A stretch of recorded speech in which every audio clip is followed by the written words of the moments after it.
नमस्कार दोस्तों, एम के हिंदी स्टोरी में आपका स्वागत है। आज की कहानी है तू ही मेरा इश्क है। दोस्तों, ये इस कहानी का अंतिम भाग है। कहानी को समझने के लिए कहानी के पहले का भाग अवश्य देखें, जिनका लिंक डिस्क्रिप्शन बॉक्स में मेंशन कर दिया जाएगा। अगर आप हमारे चैनल पर नए हैं तो चैनल को अभी सब्सक्राइब कर बेल आइकन को प्रेस करना ना भूलें। हम आपके लिए इस तरह की प्यार भरी कहानी लाते रहते हैं। चलिए तो कहानी शुरू करते हैं। नायरा सोफे से खड़ी होकर रोते बोलती है, मेरी वजह से मेरे लव गुस्सा हो गए। इतना बोलकर वो भी अपने रूम की तरफ चली जाती है और हर जगह अभ्युत को ढूंढने लगती है। तभी उसकी नज़र बालकनी में जाती है तो देखती है कि अभ्युत बिना शर्ट के रेलिंग पकड़कर खड़ा है। उसको देखकर नायरा की आंखों में आंसू आ जाते हैं और वो उसे पीछे से गले लगाकर बोलती है, लव आप मुझसे नाराज़ हैं। उसके बात सुनकर अभ्युत पीछे पलटकर उसे कंधों से पकड़कर बोलता है, हाँ नाराज़ हूँ मैं, लेकिन तुमसे नहीं, अपने आप से। आज पहली बार मुझसे किसी को पहचानने में भूल हो गई है। उसकी बात सुनकर नायरा उसके फेस को अपने हाथ में लेकर बोलती है, नहीं लव, इसमें आपकी कोई गलती नहीं है और जो होना था वो हो गया। अब हम ये सब भूल जाएंगे, हमको ये सब भूल जाना चाहिए।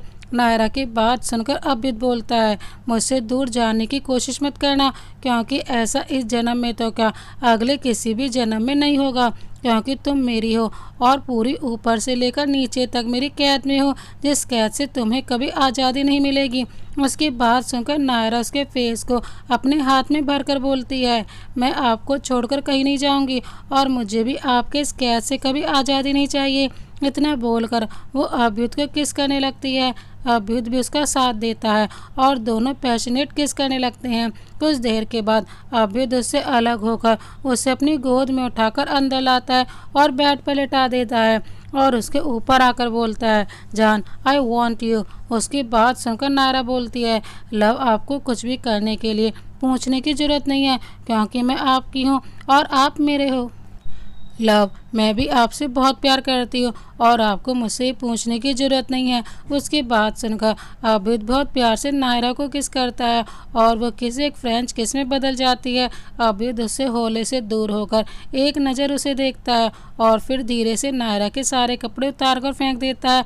उसके ऐसा करते ही नायरा का चेहरा शर्म से लाल हो जाता है और वो अपने आप को अपने हाथों से कवर करने लगती है। उसको ऐसा करते देखकर अभ्युत उसके दोनों हाथों को पकड़कर ऊपर कर देता है और बहुत ही नशीली आवाज़ में बोलता है, जान मुझसे क्या शर्माना, मैंने तो पहले सब कुछ देख लिया है। उसकी बात सुनकर नायरा कुछ बोलती कि तभी अभ्युत ने उसके होंठों पर अपने हाथ रखकर बोलता, जान तुम्हें कुछ बोलने की ज़रूरत नहीं है और वैसे भी मुझे कपड़े की दीवार हमारे बीच में नहीं चाहिए। अब से तुम मेरे सामने ऐसे ही रहना बिना कपड़ों के। उसकी बात सुनकर नायरा का चेहरा शर्म की वजह से कश्मीरी सेब की तरह लाल हो जाता है और वो अभ्युत की तरफ अपने पीठ करके बैठ जाती है। अभ्युत उसके बालों को उसकी पीठ से हटाकर आगे कर देता है और उसके पीछे से गले लगाकर उसे किस करने लगता है। उसके ऐसा करने से नायरा को गूज़बम्स आने लगते हैं और वो पीछे पलटकर अभ्युत के गले लग जाती है। अभ्युत उसे गले लगाकर बेड पर लेट जाता है और बहुत प्यार से उसकी आंखों में देखने लगता है। नायरा और अभ्युत दोनों ही बेड पर लेट जाते हैं। अभ्युत उसकी आंखों में बहुत ही प्यार से देखता है। नायरा भी उसकी ओर देख रही थी। कुछ देर यूं ही देखने के बाद नायरा बोलती है, मैं डर गई थी लव, और अगर मेरे साथ कुछ हो जाता तो मैं अपनी जान दे देती। उसकी बात सुनकर अभ्युत को वही छोड़कर बालकनी में चला जाता है।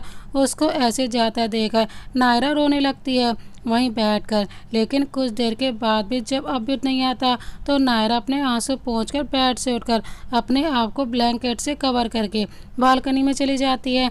तभी उसकी नज़र अभ्युत के ऊपर पड़ती है, जो रेलिंग को कसकर पकड़कर गहरी सांसें ले रहा था, जैसे अपना गुस्सा कंट्रोल करने की कोशिश कर रहा हो।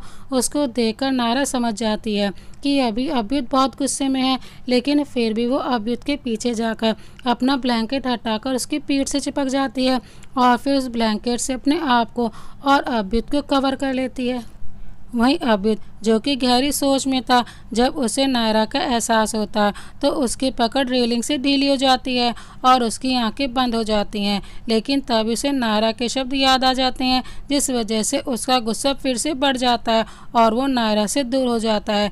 तभी नायरा रोते हुए उसके आगे आकर उसके गले लग जाती है और उसके सीने पर अपना सर रखकर रोने लगती है। लेकिन अबिद को उसके रोने से बहुत तकलीफ हो रही थी, इसीलिए वो उसे कमर से पकड़कर अपने आप से पूरी तरह चिपका लेता है, जिस वजह से दोनों की नेक्ड बॉडी पूरी तरह से एक दूसरे से चिपकी हुई थी।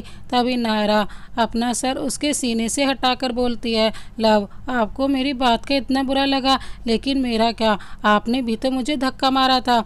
उतना बोलते ही उसका गला भर जाता है। उसकी बात सुनकर आबिद अपना सर नायरा के सर से जोड़कर उसकी नाक से अपनी नाक रब करते बोलता है, सॉरी मेरी जान, तुम्हारा मुझसे पल भर भी दूर होना मुझसे गवारा नहीं है, लेकिन तुम मुझसे दूर जा रही थी, बस इसीलिए मुझे गुस्सा आ गया।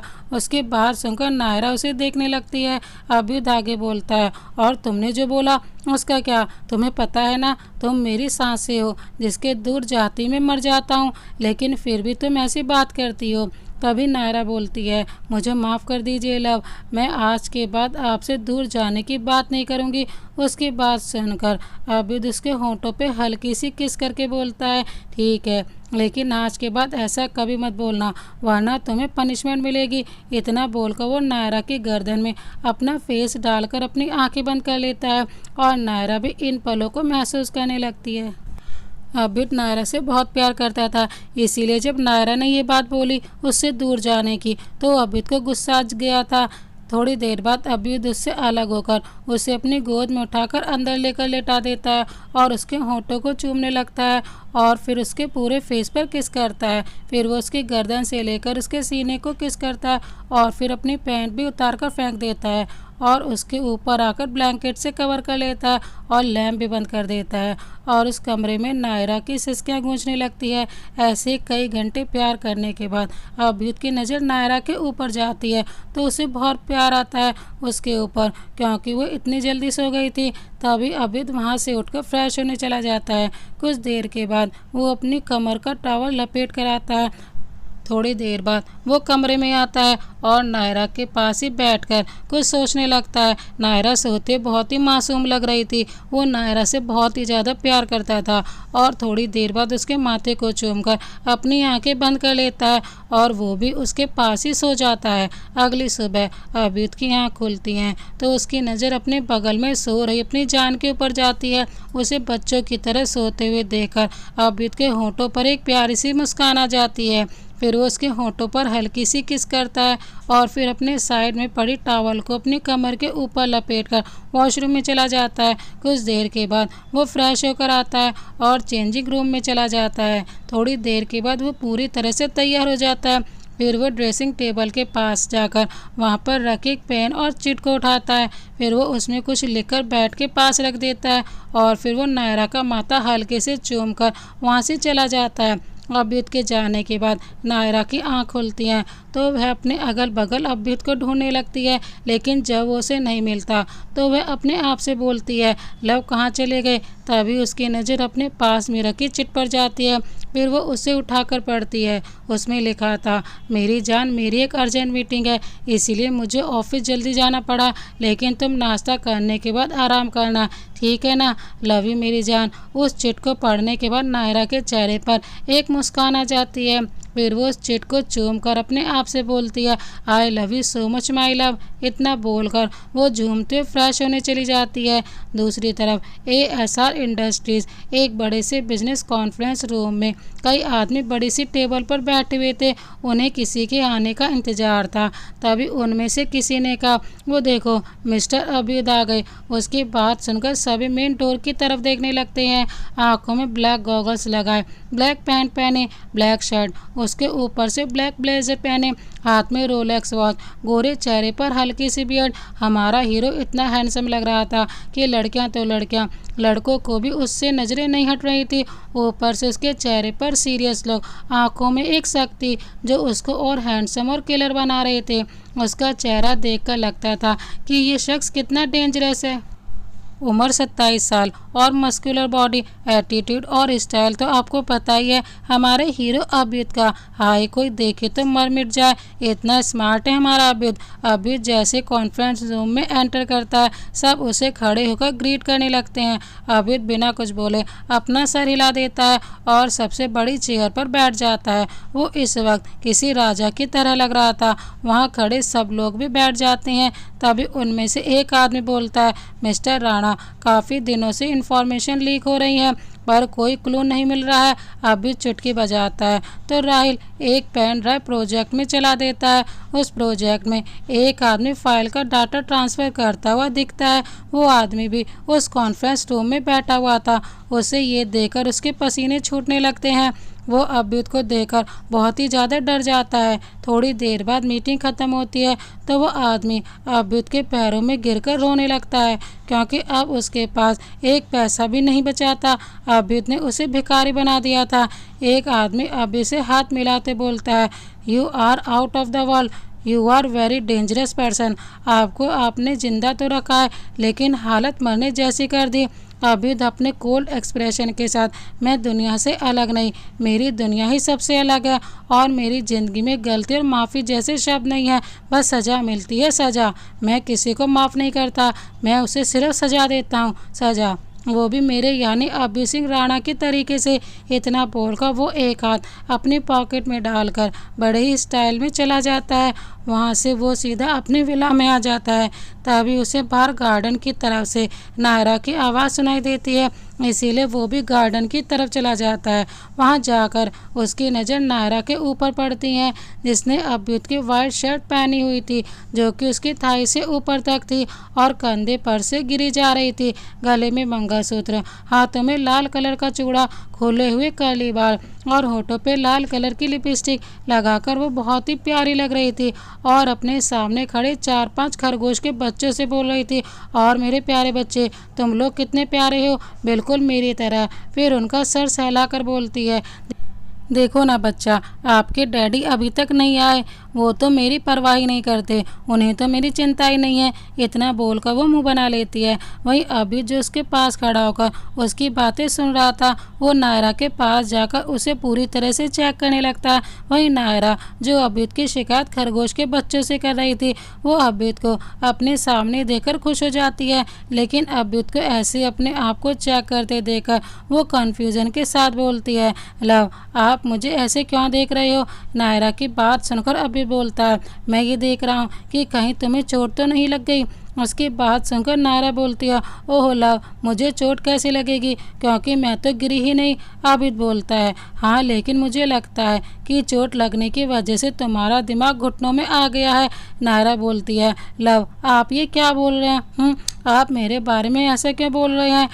अभियुत उसकी बात सुनकर बोलता है, मुझे लगता है कि तुमने भांग पी लिया है, तभी तो तुम इतनी बहकी बहकी बातें कर रही हो। नायरा अभियुत की बात सुनकर फिर से बोलती है, कैसी बात लव? अभियुत उसकी कन्फ्यूजन दूर करते हुए बोलता है, यही मेरी जान कि मेरा बच्चा कब हुआ और मैं डैडी कैसे बन गया। उसकी बात सुनकर नायरा बोलती है, ओहो, तो आप उसकी बात कर रहे हो। फिर खरगोश की तरफ इशारा करके बोलती है, आप इनके डैडी और मैं इनकी मम्मा। नायरा की बात सुनकर अभियुत बुरा सा मुंह बनाकर बोलता है, किस एंगल से मैं तुम्हें इन बुरे से बच्चों का डैडी दिखता हूँ? तभी नायरा बोलती है, लव, आप हमारे बच्चों के बारे में ऐसा मत बोलो। अभियुत बोलता है, मेरी जान, ये हमारे बच्चे नहीं हैं और जब हमारे बच्चे होंगे तब तुम्हें पता चल जाएगा, और अब तुम इन्हें छोड़ दो। उसकी बात सुनकर नायरा जिद करके बोलती है, नहीं, मैं नहीं छोड़ूंगी, पहले बोलो कि आप इनके डैडी हो वरना मैं रोने लगूंगी। उसकी बात सुनकर अभियुत अपना सर पकड़कर बोलता है, किस मुसीबत में फंस गया मैं, सिली गर्ल, इसे पता नहीं कहाँ से हमारे बच्चे लगते हैं। तभी वहाँ पर किसी के बहुत ज़ोर से हंसने की आवाज़ आती है। अभियुत और नायरा दोनों उस तरफ पलट कर देखते हैं तो वहाँ राहिल खड़ा था जो अपना पेट पकड़कर जोर जोर से हंस रहा था। राहिल को देखकर नायरा उसके पास जाकर बोलती है, राहिल भाई, आप ही लव को समझाओ कि वो इतने प्यारे प्यारे बच्चों को अपने साथ रखे, अपना बच्चा बनाकर। उसकी बात सुनकर राहिल अपनी हंसी कंट्रोल करके अभियुत को परेशान करते बोलता है, हाँ बन्नी, तुम बिल्कुल सही कह रही हो, आज से ही हमारे साथ रहेंगे और मैं इनका चाचू आज से। क्यों अबुद, मैं सही कह रहा हूँ ना? उसकी बात सुनकर नायरा बहुत खुश हो जाती है, लेकिन अब्यूद उसकी खुशी पर ब्रेक लगाते ही बोलता है, राहिल, अगर तुझे इतना ही शौक है इन्हें अपने साथ रखने का तो एक काम कर, तू ही इनका बाप बन जा। इतना बोलकर वो तेजी से वहाँ से अंदर की तरफ चला जाता है। उसके जाने के बाद सारे बॉडीगार्ड जो अपनी हंसी दबा कर बैठे थे वो जमीन में लौटकर हंसने लगते हैं, और राहिल तो अभी भी सदमे में था। राहिल जो अभी भी सदमे में था, बॉडीगार्ड की आवाज़ सुनकर होश में आता है और उन लोगों को घूरते हुए अंदर चला जाता है। वहीं नायरा भी अभियुक्त के पीछे जाकर बोलती है, लव देखो ना ये कितना प्यारा है। उसके बाद सुनकर अभियुक्त अपना गुस्सा कंट्रोल करने की कोशिश करता है।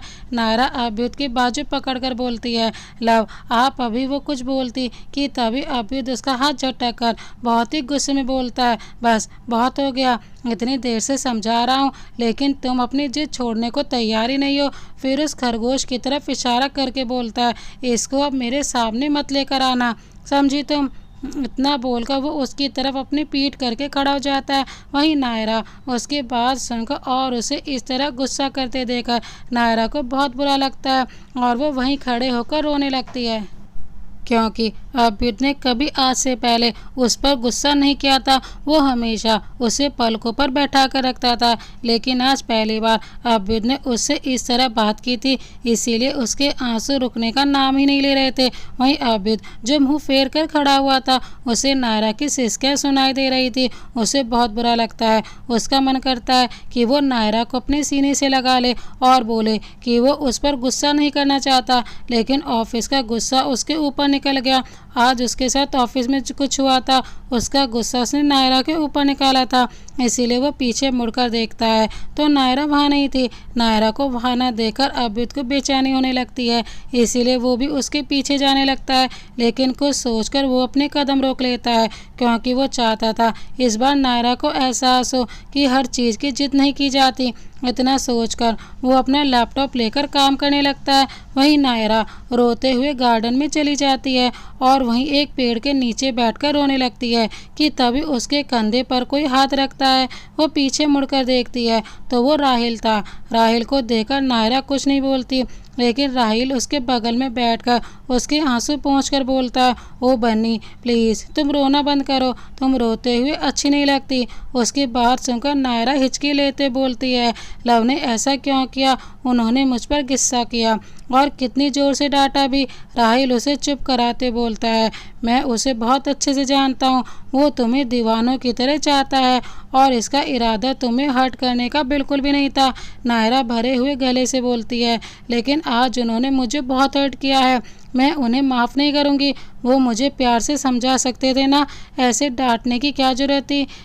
उन्होंने मुझे इतने ज़ोर से डांटा, वो मुझे प्यार से भी समझा सकते थे ना। नायरा की बात सुनकर राहिल बोलता है, हाँ बन्नी, लेकिन वो तुम्हें हर्ट नहीं करना चाहता था, लेकिन उसकी बचपन की आदत है कि वो कहीं और का गुस्सा कहीं और पर ही निकालता है, और आज भी उसने वही गलती की, ऑफिस का गुस्सा तुम पर निकाल दिया। ऑफिस में उसके साथ जो हुआ था उसने वो सारा गुस्सा तुम पर निकाल दिया।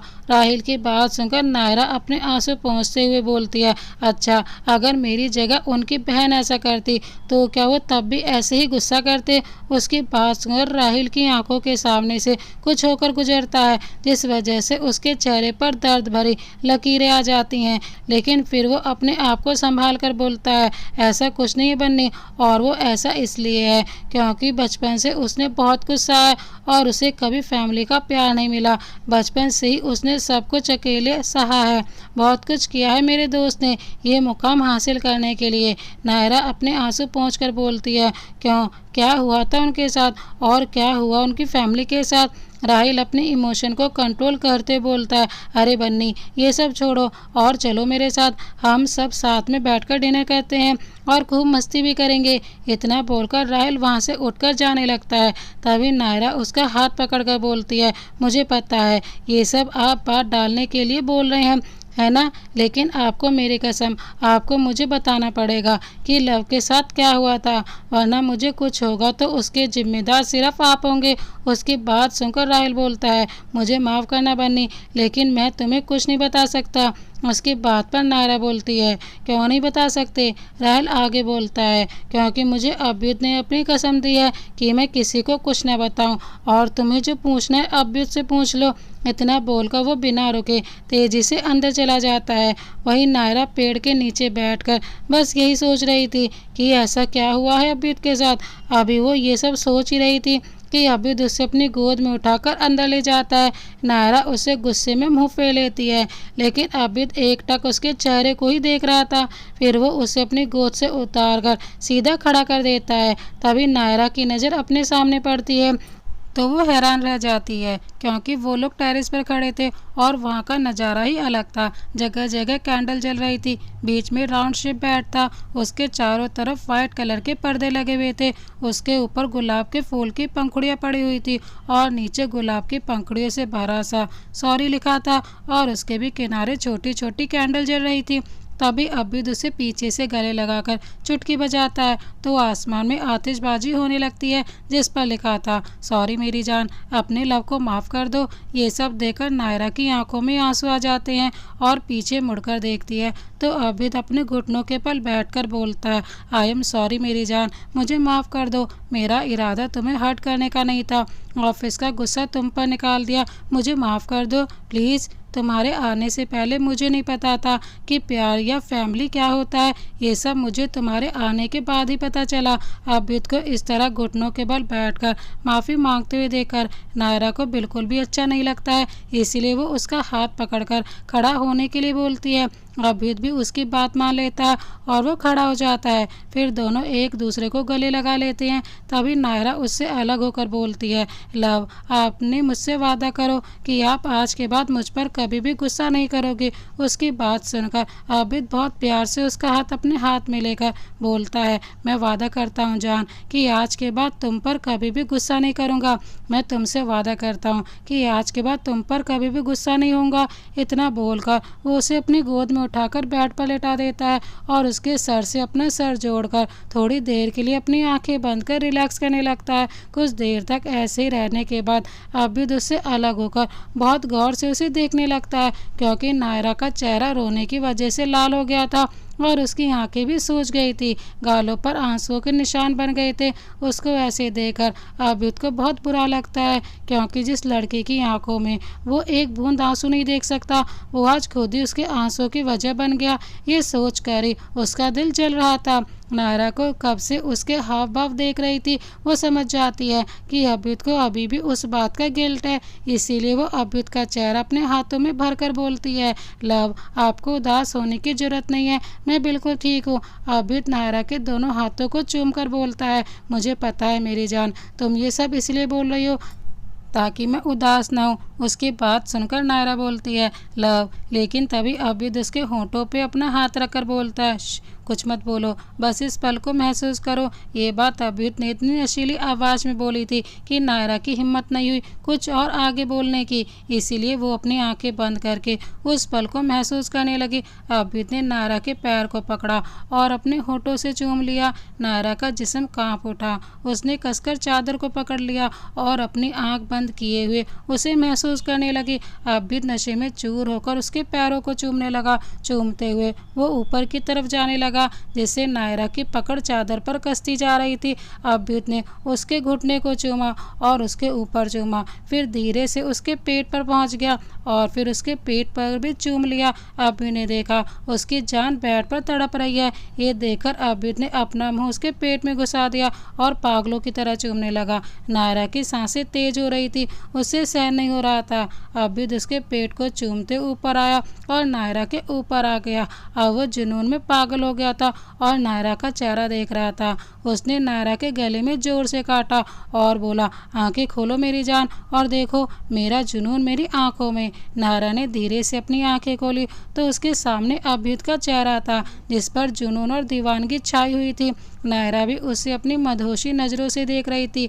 अभ्युत थोड़ा ऊपर हुआ और उसने एक झटके से नायरा की शर्ट को उसके तन से अलग कर दिया। नायरा झट से अपने हाथों को खुद से ढकने की कोशिश करने लगी, जिसे देखकर अभ्युत उसे अपनी कातिल नज़रों से घूरने लगा और उसने नायरा के हाथों को पकड़कर उसके सीने से हटा दिया। नायरा की सांसें तेज थी, जिस वजह से उसका सीना ऊपर नीचे हो रहा था। नायरा तेज तेज सांसें ले रही थी और उसका सीना ऊपर नीचे हो रहा था, जिसे देखकर अभिद बुरी तरह पागल हुए जा रहा था और उसके ऊपर टूट पड़ा। वहाँ पर नायरा की सिसकियाँ गूंजने लगी। कुछ देर बाद अभिद उससे दूर हुआ और उसके मुलायम होठों पर अपने सख्त होठ रखकर चूमने लगा। नायरा के हाथ अभिद के पीठ पर चल रहे थे।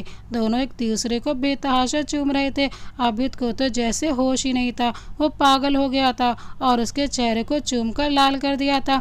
अभिद ने उसके माथे को चूमा। नायरा ने अपनी आंखें खोली और उसे बहुत प्यार से देखने लगी। अभिद ने उसके हाथों को पकड़कर ऊपर किया और उसके ऊपर टूट पड़ा। नायरा की सिसकियां निकलने लगी और अभिद उसमें डूबता गया। नायरा की आंखों से आंसू की बूंदें निकल रही थी।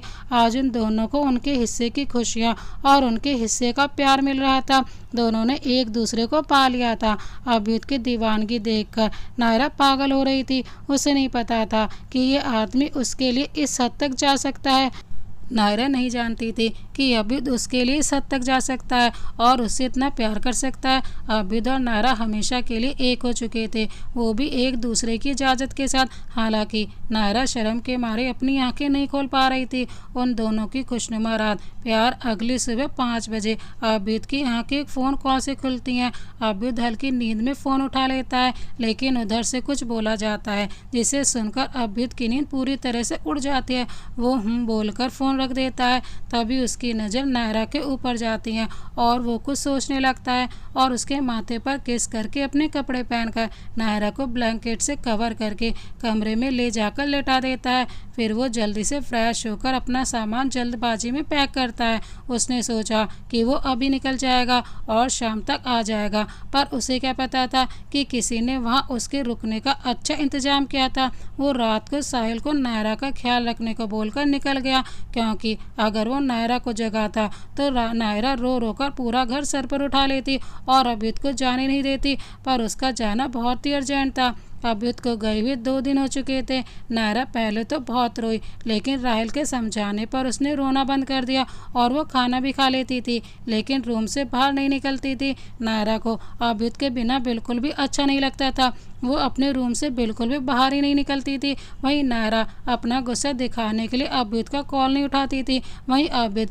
लंदन में बालकनी में खड़ा था और वो बहुत गुस्से में था। आज भी उसने नायरा को लगभग 50 कॉल किया, पर नायरा ने नहीं उठाया। अभिद की आंखें गुस्से में भरी हुई थी। वो वापस अपनी जान के पास जाना चाहता था, लेकिन जब तक सिस्टम ठीक नहीं हो जाता वो नहीं जा सकता था, जिससे उसकी सारी इन्फॉर्मेशन लीक होने के चांसेस थे और सब कुछ बर्बाद हो सकता था। और उसे समझ भी कैसे आता, क्योंकि जिसने भी ये काम किया था बहुत ही सफाई से किया गया था। सिस्टम को भी उसी ने लीक करवाया था, क्योंकि जिसने भी ये काम किया था उसे सब कुछ अच्छे से पता था। जैसे अभिद पहले उसके साथ काम करता था, लेकिन अभिद को क्या पता था कि उन्हीं की तरफ से लगाई गई है। वो बहुत परेशान था।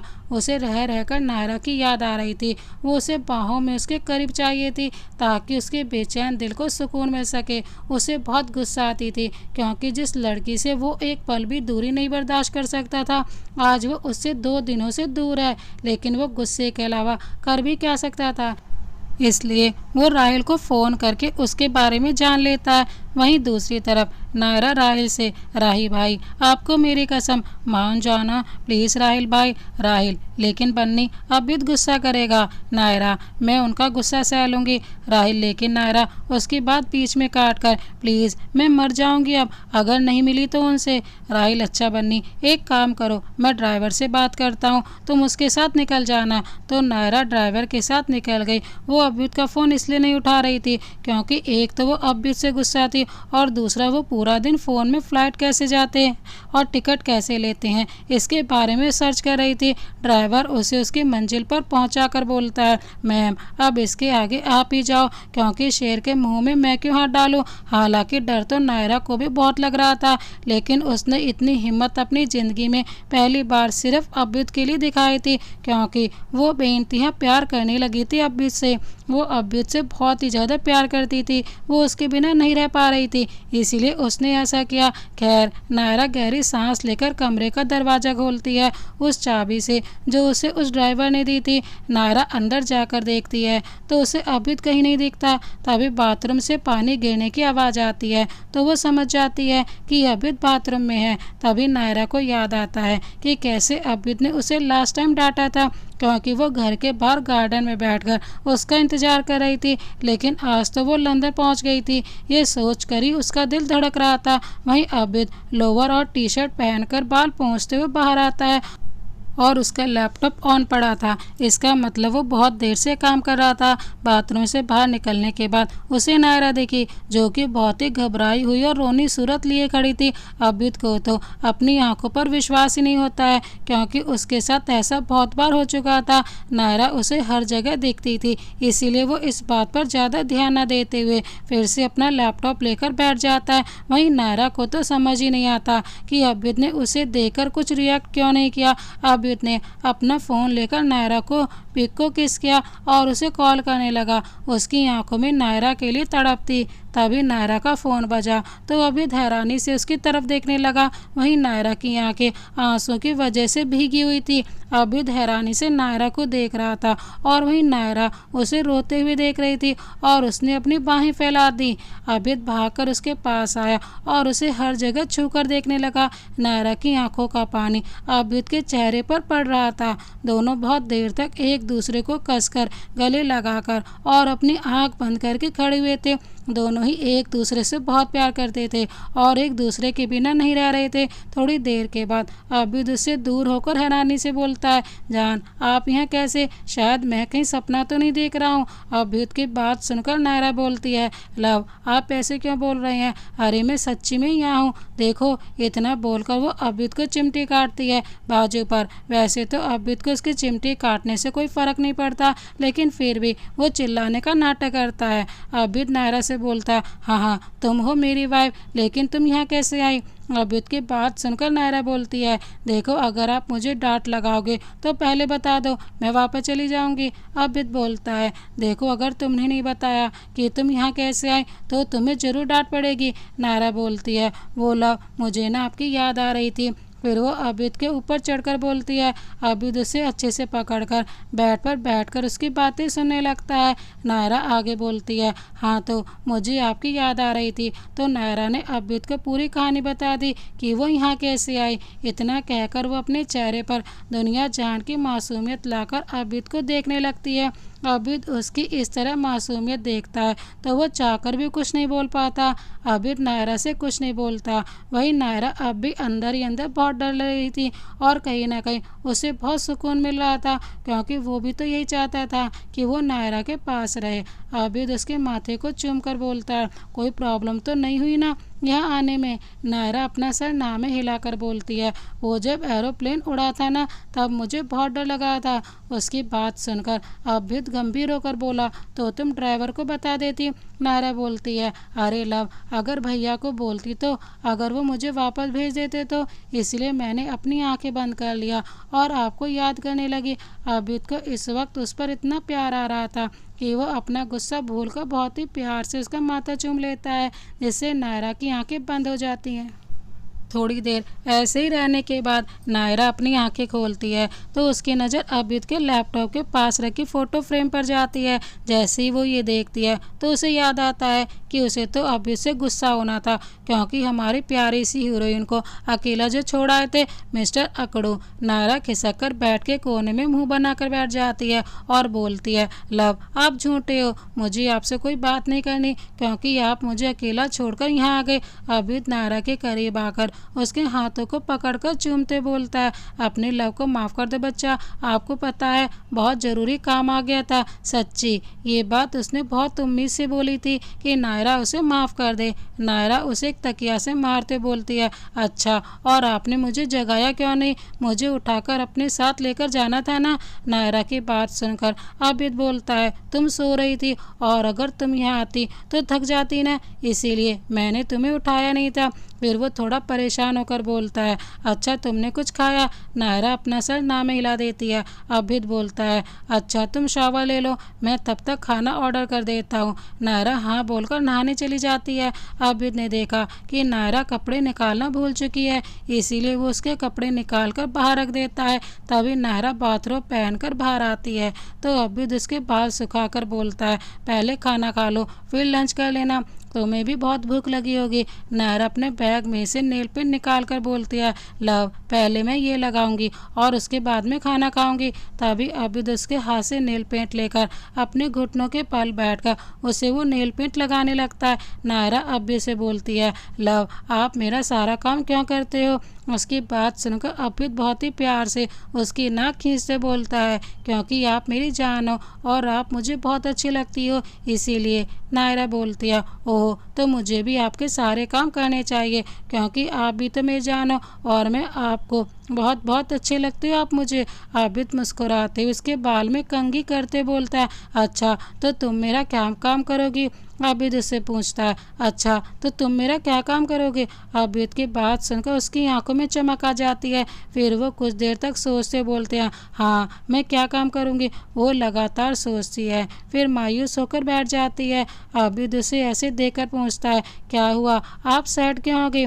नायरा बोलती है, लव आप मेरे लिए मेरा सारा काम करते हो, मुझे प्यार भी करते हो, मेरा ख्याल भी रखते हो और मैं आपके लिए कुछ नहीं करती, बस हमेशा आपको परेशान करती हूँ, बहुत बुरी हूँ मैं। इतना बोलकर वो रोने लगती है। वहीं अबिद को नायरा का रोना बिल्कुल अच्छा नहीं लगता, उसे बहुत गुस्सा आता है, लेकिन वो अपने गुस्से को कंट्रोल करता है। अबिद नायरा का चेहरा अपने दोनों हाथों में भरकर उसके आंसू को साफ करके बोलता है, आपको करना होगा मेरे लिए काम, बोलो करोगे ना आप? नायरा अपना सर हाँ में हिलाती है तो अबिद उससे बोलता है, हाँ तो मेरी बात मानना पड़ेगा हमेशा के लिए, और कभी रोना मत, चाहे मैं तुम्हारे साथ रहूं या ना रहूं। अबिद की बातें सुनने के बाद नायरा बोलती है, मैं आपकी सारी बातें मानूंगी, लेकिन आप हमेशा मेरे साथ रहना बस। फिर दोनों एक दूसरे के गले लग जाती हैं। नायरा अबिद से अलग होकर बोलती है, लव जल्दी चलो खाना खाते हैं, चूहे मेरे पेट में कुश्ती कर रही हैं। इतना बोलकर वो अपने दांत दिखा देती है।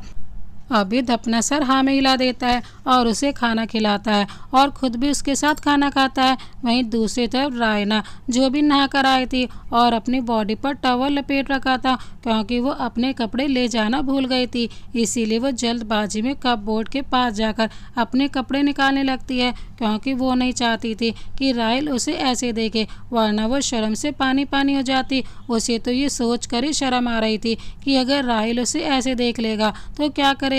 तभी उसे अपनी कमर पर किसी के मजबूत हाथों का एहसास होता है और अपनी गर्दन पर गर्म सांसें महसूस होती हैं, जिससे उसकी आंखें बंद हो जाती हैं। उसे तो ये सोच कर ही शर्म आ रही थी कि अगर राहिल उसे ऐसे देख लेगा तो क्या करेगा। तभी उसे अपनी कमर पर किसी के मजबूत हाथों का एहसास होता है। वो तो समझ ही नहीं पाती कि आखिर वो कौन है जो उसके कमर पर हाथ रखकर खड़ा था।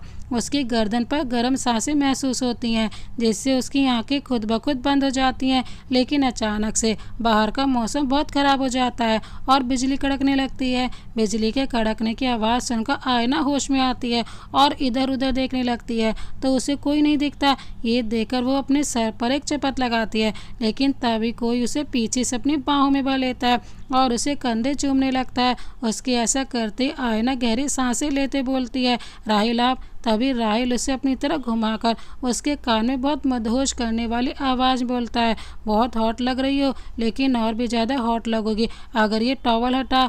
अभी वो आगे कुछ और बोलता है कि तभी आयना उसके होंठों पर अपने हाथ रखकर बोलते हैं, प्लीज़ अब इसके आगे कुछ और मत बोलिए। उसकी बात सुनकर राहिल उसके हाथ को चूम लेता है। उसकी ऐसा करते आयना को गूज़बम्स आने लगते हैं। उसको ऐसे देखकर राहिल शरारती मुस्कान के साथ बोलता है, मैं इसके आगे कुछ और क्यों ना बोलूं। राहिल की बात सुनकर आयना बोलती है, वो मैं। राहिल, वो क्या बोलना चाहती हो तुम? आयना बोलती है, वो मुझे। राहिल शरारती मुस्कान के साथ बोलता है, हाँ वो तुम्हें क्या? आयना को बहुत शर्म आ रही थी, इसीलिए वो हकलाते बोलती है, वो मुझे कुछ। राहिल उसे और परेशान करने के लिए बोलता है, हाँ बोलो तुम्हें कुछ। राहिल की बात सुनकर आयना इरिटेट होकर उसे धक्का मार देती है और चिल्लाकर बोलती है, वो आप जब भी मेरे इतना करीब आते हो तो मुझे कुछ कुछ होता है। इतना बोलकर वो जैसे ही चुप होती है तो उसे एहसास होता है कि उसने क्या बोल दिया, तो वह अपने हाथ से अपना चेहरा छुपा लेती है।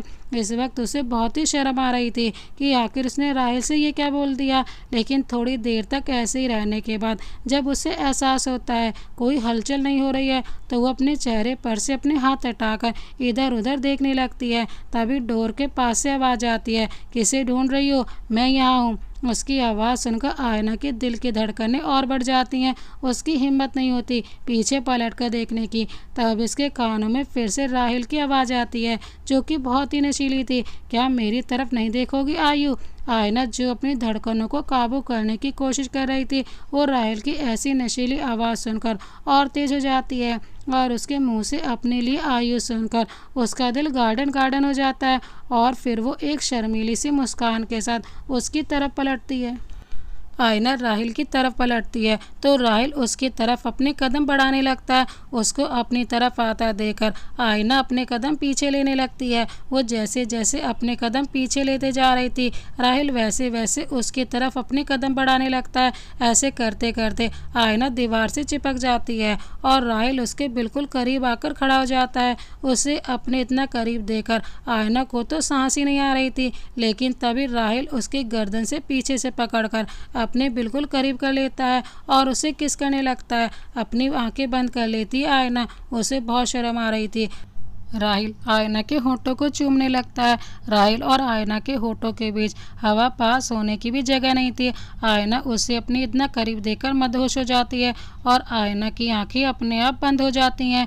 बस 1 इंच का फासला था उन दोनों के बीच। वो अभी उसको चूमता कि तभी हवा का झोंका आकर गुजरता है जिससे उसकी आंखें खुद ब खुद खुल जाती हैं। तो उसे राहिल कहीं नहीं दिखता तो वो अपने आप से बोलती है, ये मुझे क्या हो गया है, मैं ऐसा क्यों सोच रही हूँ और मुझे हर जगह राहिल क्यों दिख रही हैं। इतना बोलकर वो अपना सर पकड़कर बैठ जाती है।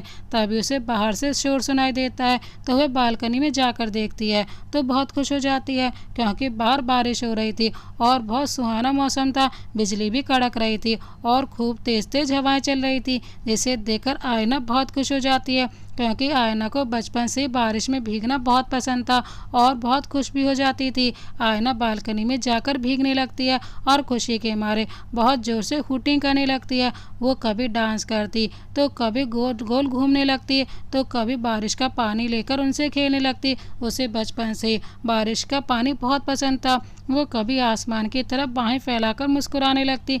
तभी कोई उसे पीछे से आकर गोल गोल घुमाने लगता है। पहले तो आयना डर जाती है, लेकिन जब उसे एहसास होता है कि वो और कोई नहीं राहिल है तो वह अपनी आंखें बंद करके मुस्कुराने लगती है। तभी राहिल उसे नीचे उतार देता है और अपनी तरफ पलटकर बहुत प्यार से देखने लगता है। राहिल को इस तरह अपनी तरफ देखता पाकर आयना शर्मा जाती है और उसकी शर्ट को अपनी मुट्ठी में भर लेती है। तभी राहिल बहुत प्यार से उसका माथा चूमकर उसे अपनी गोद में उठाकर अंदर कमरे में ले जाकर लेटा देता है और खुद उसके ऊपर आकर बहुत प्यार से उसकी आंखों में देखने लगता है। आयना भी उसकी आंखों में देखने लगती है। कुछ देर तक ऐसी उसकी आंखों में देखने के बाद राहिल उसके नाजुक होठों पर अपने सख्त होठ रख देता है। उसके होठों का एहसास पाकर आयना अपनी आंखें बंद कर लेती है और उसे महसूस करने लगती है। आयना को इस वक्त बहुत ही शर्म आ रही थी, लेकिन अचानक से वो कांपने लगती है और ठंड लगने की वजह से उसकी आंखें खुल जाती हैं और वो राहिल को पूरे कमरे में ढूंढने लगती है। लेकिन जब वो उसे नहीं मिलता तो वह अपने सर पर हाथ रखकर बोलती है, ये मुझे क्या हो गया है, मुझे राहिल हर जगह क्यों दिखाई दे रहे हैं, कहीं मैं पागल तो नहीं हो गई। हे भगवान, ये मेरे साथ क्या हो रहा है। वो अभी बोल ही रही थी कि तभी उसे किसी की आवाज़ सुनाई देती है। उस आवाज़ को सुनकर आयना इधर उधर देखने लगती है कि तभी उसकी नज़र मिरर पर जाती है तो वो देखती है कि वो उसकी परछाई है।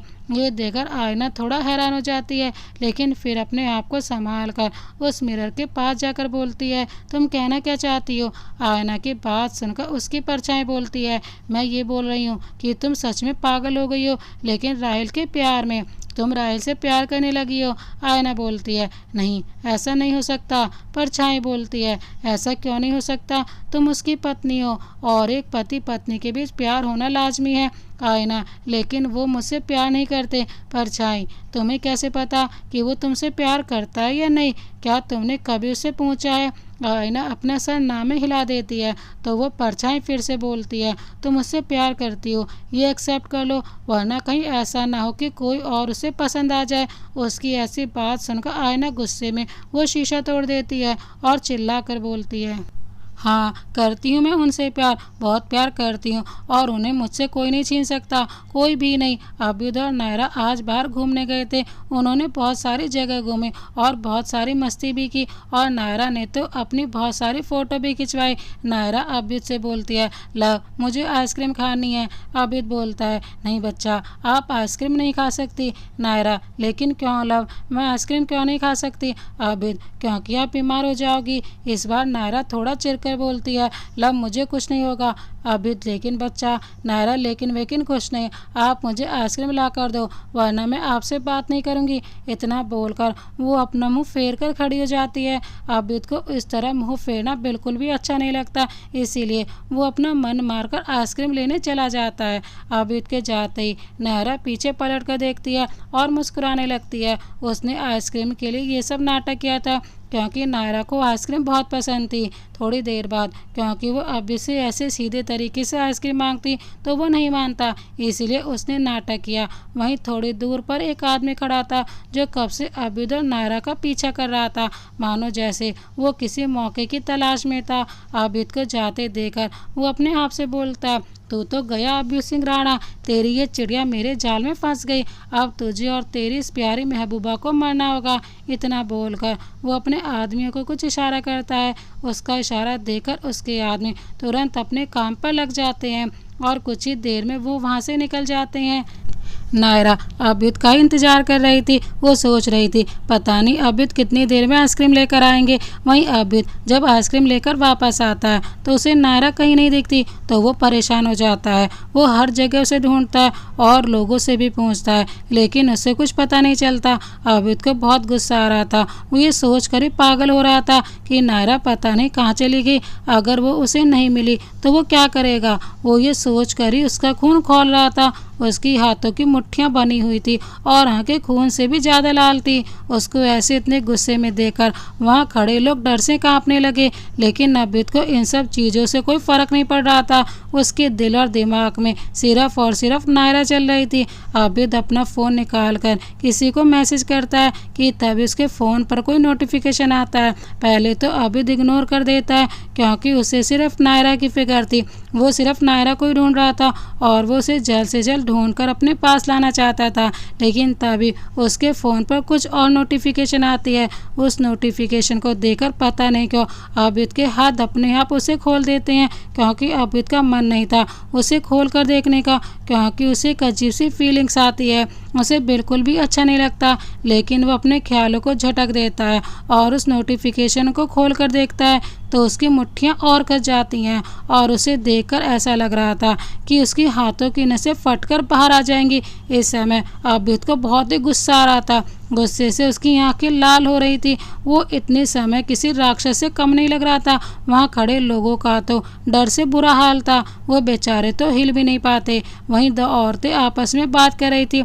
पहली औरत बोलती है, देखो वो कितना डरावना लग रहा है, मुझे तो उससे बहुत डर लग रहा है। उसकी बात सुनकर दूसरी औरत बोलती है, हाँ तुम सही बोल रही हो, मुझे भी उससे बहुत डर लग रहा है। वो दोनों आपस में बात ही कर रही थी कि तभी वहाँ एक और औरत आकर कहती है जो कि बहुत मॉडल थी और उस औरत ने बहुत ही छोटी ड्रेस पहनी थी और वो एक अंग्रेज लग रही थी। वो उनके पास आकर बोलती है, हेलो लेडीज़। उस अंग्रेज की बात सुनकर वो दोनों औरतें भी बोलती हैं, हेलो। वो अंग्रेज उनसे बोलती है, मैंने वहाँ खड़े होकर आप दोनों की बात सुनी कि आप किसी से डर रही हैं। उसकी बात सुनकर पहली औरत बोलती है, हाँ मुझे ना उस राक्षस से बहुत डर लग रहा है, प्लीज़ आप हमें उससे बचा लीजिए। उस अंग्रेज को कुछ समझ में नहीं आता, इसीलिए वो बोलती है, व्हाट डू यू मीन। पहली वाली औरत उससे बोलती है, इस राक्षस। उसकी बात सुनकर अंग्रेज एक्साइटेड होते बोलते हैं, ओह माय गॉड, राक्षस, वेयर इज राक्षस, मुझे देखना है, प्लीज़ मुझे बताओ वो कहाँ है। मैंने आज तक किसी भी राक्षस को नहीं देखा, सिर्फ उन्हें किताबों में पढ़ा है, लेकिन आज मैं उसे असली में देखूंगी। ये प्लीज़ मुझे बताओ वो राक्षस कहाँ है, क्योंकि मुझे उसके साथ सेल्फी लेनी है और मैं उसे अपने घर में दिखाऊंगी, जिसे देखकर सब मुझसे जलने लगेंगे। उसकी बात सुनकर वो औरत बोलती है, लेकिन वो राक्षस बहुत खतरनाक है। उसकी बात सुनकर वो अंग्रेज बड़े ही स्टाइल में बोलती है, तुम मेरी चिंता मत करो, बड़े बड़े राक्षस को अपने जाल में फंसाया है मैंने, तुम मेरी चिंता मत करो, मुझे कुछ नहीं होगा। उसकी बात सुनकर वो औरत अभ्युत की तरफ एक इशारा करके बोलती है, वो है राक्षस वहाँ पर। वो अंग्रेज उस डायरेक्शन में देखकर बोलती है, हाय कितना हैंडसम राक्षस है। इतना बोलकर वो उन दोनों औरतों से बोलती है, अब देखना तुम मेरा कमाल। इतना बोलकर वो बड़े ही स्टाइल से अभ्युत के पास चली जाती है, लेकिन तभी कुछ ऐसा होता है कि सभी की आंखें हैरानी से फटी रह जाती हैं। वो अंग्रेज बहुत ही स्टाइल से अभ्युत के पास जाकर बोलती है, हेलो हैंडसम अभ्युत, जो अभी बेइंतहा गुस्से में था। वो नायरा के लिए पागल हो रहा था। वो उस औरत को नज़रअंदाज करके अपनी गाड़ी की तरफ जाने लगता है, लेकिन वो अंग्रेज औरत अभ्युत का रास्ता रोकने लगती है। अभ्युत इस समय किसी शैतान से कम नहीं लग रहा था। वो किसी तरह अपने गुस्से को कंट्रोल करने की बहुत कोशिश करता है, लेकिन वो औरत अभ्युत के पास जाकर गले लग जाती है और बोलती है, हाय तुम तो कितने हैंडसम हो, मुझे तुमसे प्यार हो गया। फिर वो अभ्युत के और करीब जाकर उसे किस करने लगती है। वही अभ्युत जो अपने गुस्से को कंट्रोल करने की कोशिश कर रहा था, वो अब आउट ऑफ कंट्रोल हो जाता है, इसीलिए वो गुस्से में अपनी मुट्ठियां बना लेता है और अपनी आंखें बंद कर लेता है। आंख बंद करते ही अभ्युत को नायरा का चेहरा नजर आ रहा था और जो उसे बहुत ही प्यार से देख रही थी। ये देखकर अभ्युत और बेचैन हो जाता है और वो अपनी आंखें खोलकर उसे इधर उधर ढूंढने लगता है। उसकी आंखों में बेचैनी और तड़प साफ दिख रही थी। वो नायरा के लिए बहुत ही बेचैन हो रहा था, ये उसकी आंखों में देखा जा सकता था। वहीं वो औरत अभ्युत को इधर उधर देखता पाकर बोलते हैं, ओफ, क्या तुम इतनी शिद्दत से मुझे देख रहे हो? और फिर शर्माते हुए अपने होठों को काटते बोलती है, क्या तुम मुझे ढूंढ रहे हो? पर मैं तो यहाँ हूँ। अभ्युत से बर्दाश्त नहीं होता, इसीलिए वो गुस्से में चिल्लाते हुए उसे धक्का मार देता है और बोलता है, चली जा यहाँ से, वरना तेरे लिए अच्छा नहीं होगा। लेकिन वो बेशरम औरत अभ्युत की बात को पूरी तरह से अनसुना कर देती है और फिर से अभ्युत के पास जाने लगती है। और इससे पहले कि वो अभ्युत को छू पाती कि तभी अभ्युत अपना आपा खो बैठता है और वो एक जोरदार थप्पड़ खींचकर उस औरत को मारता है। अभ्युत का एक थप्पड़ लगते वो औरत बुरी तरह चकराकर जमीन पर गिर जाती है और उसका पूरा चेहरा सूज जाता है। उसके होंठों के किनारे से खून आने लगता है और उसकी आंखों में आंसू जम गए थे। वो बुरी तरह कांप रही थी। अभ्युत बुरी तरह दहाड़ता है, तेरी हिम्मत कैसे मुझे अभ्युत सिंह राणा को हाथ लगाने की? वो औरत अपने कांपते होठों से कुछ बोलने लगती है, तभी अभ्युत फिर से दहाड़ता है, चुप, एकदम चुप। इस अभ्युत सिंह राणा पर हक सिर्फ मेरी जान का है, मेरी बीवी, मेरी जिंदगी, मेरा प्यार, मेरा सुकून, सिर्फ और सिर्फ मेरी नायरा का हक है। मैं सिर्फ और सिर्फ मेरी जान का हूँ और वो सिर्फ मेरी है। और आगे से मेरे सामने मत आना, वरना तुम्हारे लिए अच्छा नहीं होगा, क्योंकि आज तो मैं तुझे छोड़ रहा हूँ, लेकिन अगर तू मेरे सामने आए तो जिंदा नहीं बचेगी। और हाँ, ये मत सोचना कि मैंने तुझे इसलिए छोड़ रहा है कि मुझे तुझ पर तरस आ गया है। मैं तुझे इसलिए छोड़ रहा हूँ क्योंकि मेरे पास समय नहीं है कि मैं उसे तेरे ऊपर वेस्ट करूँ। इतना बोलकर अभ्युत वहाँ से गाड़ी लेकर हवा की तरह गायब हो जाता है। अभ्युत के जाने के बाद सबकी जान में जान आती है और वो सभी वहाँ से चले जाते हैं। वहीं दूसरी तरफ कार में अभ्युत उस मैसेज के बारे में सोच रहा था। कुछ देर पहले अभ्युत के पास जब मैसेज आता है जिसमें नायरा की फ़ोटो थी, जिसमें वो रस्सी से बंधी हुई थी और उसके आसपास बहुत सारे लोग गन लेकर खड़े थे, और उसमें एक मैसेज भी था जिसमें एक पता लिखा था और अभ्युत को भी बुलाया था एक सुनसान जगह पर जहां कोई आता जाता नहीं था। वहीं पास ही खंडर ऐसी बिल्डिंग के अंदर एक लड़की रस्सी से बंधी हुई थी, लेकिन इस बिल्डिंग में बहुत अंधेरा था, जिस वजह से उस लड़की का चेहरा नहीं दिख रहा था, लेकिन उसको देखकर लग रहा था कि वो अभी बेहोश है, क्योंकि इस बिल्डिंग में बहुत ही शांति थी। तभी वहाँ कुछ लोग आते हैं और उस बिल्डिंग के अंदर जाते हैं और वो लोग उस कमरे में जाते हैं जहाँ वो लड़की बंधी हुई थी। उस लड़की को रस्सियों से बहुत ही बुरी तरह बांधा हुआ था। उन लोगों के दरवाज़ा खोलते ही कमरे में उजाला हो जाता है, जिस वजह से उस लड़की का चेहरा दिखने लगता है। उस लड़की का चेहरा देखकर उनमें से एक गुंडा बोलता है, बॉस यही है अब्बी सिंह राणा की बीवी। उस गुंडे की बात सुनकर उनका बॉस बोलता है, मानना पड़ेगा उस अब्बी सिंह राणा को, उसकी हिम्मत हर चीज़ में अच्छी है, उसकी किस्मत तो हर चीज़ में अच्छी है। अपने बॉस की बात सुनकर वो गुंडा बोलता है, हाँ बॉस आप सही बोल रहे हो, उस अब्बी सिंह राणा की किस्मत हर एक चीज़ में अच्छी है। क्या नहीं है उसके पास बंगला, गाड़ी, पैसा, इज्जत, शौहरत, और अब तो उसके पास इतनी खूबसूरत बीवी भी है। सच में मुझे इस राणा की किस्मत से बहुत जलन हो रही है। उसकी बात सुनकर उसका बॉस बोलता है, भले इस राणा के पास सब कुछ हो, लेकिन अब मैं उसकी सबसे प्यारी चीज़ उससे दूर कर दूंगा। तभी वो गुंडा बीच में ही अपने बॉस को टोकते बोलता है, बॉस लेकिन ऐसी कौन सी प्यारी चीज़ है हमारे पास। इतना बोलकर वो सोचने लगता है। उसको इतना सोचते हुए देखकर वो आदमी यानी कि उसका बॉस मुंह पकड़कर सामने की तरफ देखता है जहाँ वो लड़की बंधी हुई थी और बोलता है, वो है अब्बी सिंह राणा की सबसे प्यारी चीज़, उसकी बीवी, जिससे कि वो बहुत ही ज़्यादा प्यार करता है। इतना बोलकर वो दोनों एक दूसरे की तरफ देखकर शैतानी हंसी हंसने लगते हैं। फिर वो आदमी उस गुंडे को कुछ इशारा करता है। अपने बॉस का इशारा देकर वो गुंडा चला जाता है। उस गुंडे के जाने के बाद वो आदमी नायरा को ऊपर से नीचे देखकर शैतानी तरीके से मुस्कुराने लगता है। वो आदमी नायरा को ऊपर से लेकर नीचे तक देखकर शैतानी हंसी हंसने लगता है। तभी वो गुंडा वापस आकर बोलता है, क्या बात है बॉस, आप अकेले अकेले क्या सोचकर मुस्कुरा रहे हैं। उस गुंडे की बात सुनकर वो आदमी अपने ख्याल से बाहर आकर बोलता है, कितना मज़ा आएगा ना मुन्ना, जब उस राणा के सामने ही उसकी बीवी को तड़प तड़प कर मरेगी और वो बस चीखता चिल्लाता रह जाएगा, लेकिन कुछ कर नहीं पाएगा। उस आदमी की बात सुनकर वो गुंडा यानी कि मुन्ना बोलता है, हाँ भैया जी, मुझे तो सोच कर ही बड़ा मज़ा आ रहा है। मैं तो सोच रहा हूँ कि जब जब सामने लाइव मूवी देखने को मिल रही है तो क्यों ना साथ में एक पॉपकॉर्न तो ले ही लेते हैं। तभी वो आदमी मुन्ना को बीच में ही टोक कर बोलता है, गलत बात मुन्ना, तू अपना फेवरेट कोला तो भूल ही गया, वो कौन लाएगा। मुन्ना थोड़ा एक्साइटेड होते बोलता है, हाँ भैया जी वो तो मैं भूल ही गया था, कितना मज़ा आएगा ना, बस अब मूवी शुरू होने का इंतज़ार है। मुन्ना को इतना एक्साइटेड और खुश देखकर वो आदमी बहुत तेज तेज हंसने लगता है। इस समय वो किसी हैवान से कम नहीं लग रहा था। अपने बॉस को इतना हंसते देखकर मुन्ना भी जोर जोर से हंसने लगता है। तभी वो आदमी अपनी हंसी रोक कर बोलता है, मुन्ना मैंने जो तुझे काम दिया था वो हुआ या नहीं। उसकी बात सुनकर मुन्ना बोलता है, अरे भैया जी आप कोई काम बोलो और मैं ना करूं, ऐसा हो सकता है क्या। वो आदमी मुस्कुराकर मुन्ना का सर सहलाकर बोलता है, शाबाश मेरे शेर, मुझे तुमसे यही उम्मीद थी, चलो अब अपना काम शुरू करते हैं। इतना बोलकर वो दोनों बाहर चले जाते हैं। वो दोनों बाहर जाते हैं तो रॉकी मुन्ना को कुछ इशारा करता है। उसका इशारा देखकर मुन्ना अपना सर हाँ में हिलाकर अपने पीछे खड़े आदमी से कुछ बोलता है, जिसे सुनकर वो आदमी हाँ बोलकर वहाँ से चला जाता है।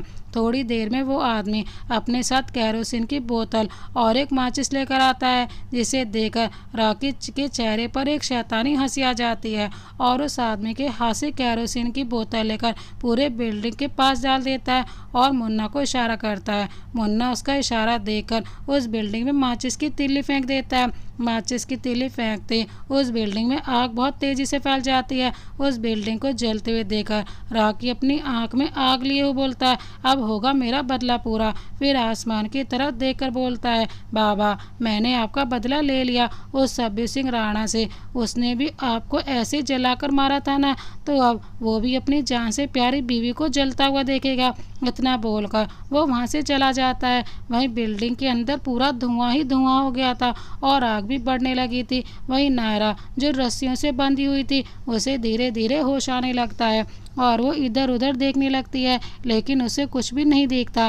धुएं की वजह से नायरा को धुएं की वजह से कुछ भी दिखाई नहीं दे रहा था, इसीलिए वो चिल्लाने लगती है, बचाओ कोई तो बचाओ, मैं यहाँ फंसी हुई हूँ। लेकिन उसे धुएं की वजह से खांसी आने लगती है और वो बहुत तेज़ तेज़ खांसने लगती है। तभी उसे अपने पैरों के नीचे किसी चीज़ के होने का एहसास होता है, इसीलिए वो अपना पैर हटाकर नीचे देखने की कोशिश करती है, लेकिन धुएं की वजह से उसे कुछ भी नहीं दिखाई देता। तो वो झुंझलाकर रोनी सी सूरत बनाकर अपने आप से बोलती है, ओह गॉड मैं क्या करूं, उस धुएं की वजह से तो मुझे कुछ दिखाई भी नहीं दे रहा। अब मैं क्या करूं, कैसे निकलूं इस जगह से। नायरा को इस समय कुछ भी समझ नहीं आ रहा था कि वो आखिर इस जगह से कैसे निकले। इतना बोलकर वो चुप हो जाती है। तब इसके दिमाग में अभ्युत का ख्याल आता है और वो अपने आप से बोलती है, पता नहीं लव को मेरे बारे में पता होगा या नहीं। कहीं उन्हें मेरे बारे में नहीं पता चला तो क्या होगा, मैं तो यहीं जलकर मर जाऊंगी और लव, उनका क्या होगा मेरे बिना। तभी उसे किसी के हंसने की आवाज़ आती है। उस आवाज़ को सुनकर नायरा थोड़ा डर जाती है, लेकिन फिर हिम्मत जुटाकर बोलती है, कौन है वह, बोलो कौन हो तुम और क्यों हंस रहे हो, मैंने कोई जोक थोड़ी ना मारा है। इतना बोलकर गहरी सांसें लेने लगती है। थोड़ी देर तक उसे कोई आवाज़ नहीं आती तो उसे लगता है कि वहाँ जो भी था वो चला गया, इसीलिए वो गहरी सांस लेने लगती है। लेकिन तभी फिर से किसी की तेज़ तेज़ हंसने की आवाज़ आने लगती है। इस बार नायरा चिढ़कर बोलती है, कौन है, सामने आओ वरना मैं तुम्हारा सर फोड़ दूंगी, समझे। नायरा की बात सुनकर वो हंसी रुक जाती है और बोलती है, मैं तुम्हारी परछाई हूँ। उसकी बात सुनकर नायरा बोलती है, क्या मेरी परछाई, हाँ मैं तुम्हारी परछाई हूँ, तुम्हारी अंतरात्मा हूँ। इतना बोलकर वो चुप हो जाती है।